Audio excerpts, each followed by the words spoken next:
You have to believe in yourself when no one else does. The last quarter.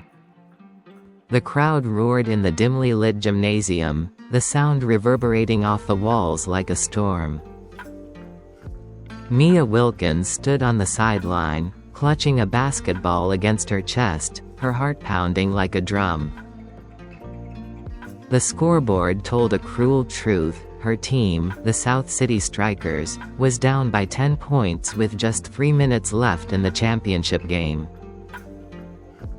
Mia was the youngest player on the team, a high school junior called up to varsity midway through the season. Her teammates saw her as inexperienced, a benchwarmer who was lucky to be on the roster. But tonight, the coach had no choice.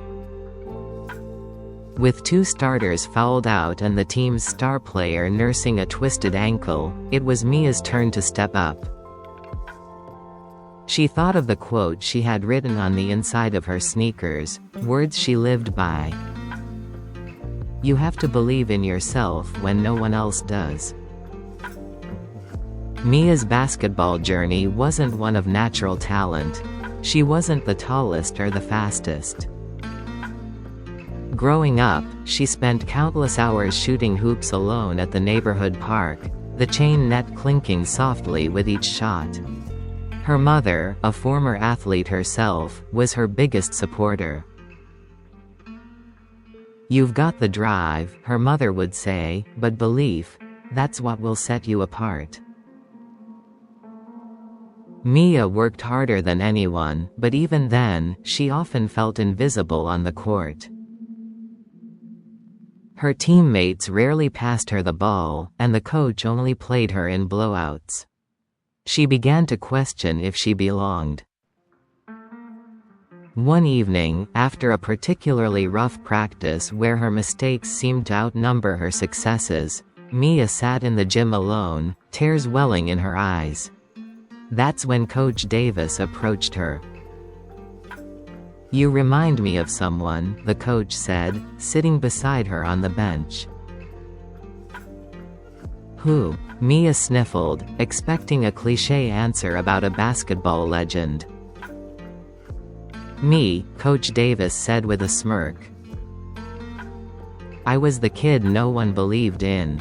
But you know what? I made it because I stopped waiting for others to see my worth. I believed in myself. You've got to do the same. The next day, Mia wrote Serena Williams's quote inside her sneakers and promised herself she'd never let doubt hold her back again. Now, standing on the court in the biggest game of the season, Mia felt the weight of her promise. With a deep breath, she stepped onto the hardwood. The first play came fast. She drove to the basket, weaving through defenders, and scored a layup. The crowd erupted, and for the first time, her teammates looked at her with something other than doubt.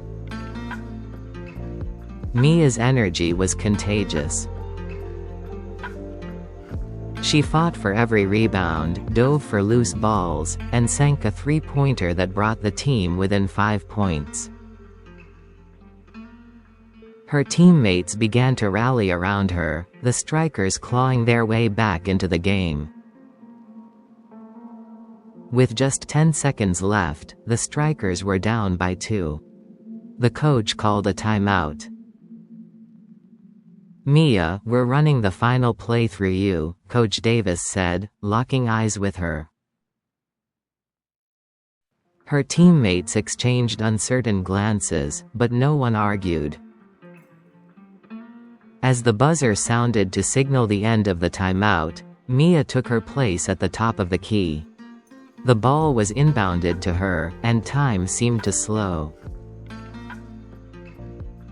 A defender rushed toward her, arms flailing, but Mia didn't flinch. She dribbled left, then crossed over to her right, creating just enough space to take the shot. The ball left her fingertips, spinning through the air as the buzzer blared. Swish. The gym exploded in cheers as the strikers won by 1 point. Mia's teammates swarmed her, shouting her name, the doubt they once harbored replaced by admiration. Later that night, as Mia sat alone in the now empty gym, Coach Davis handed her the game ball. "You earned this," the coach said. Mia smiled, her fingers tracing the quote inside her sneakers.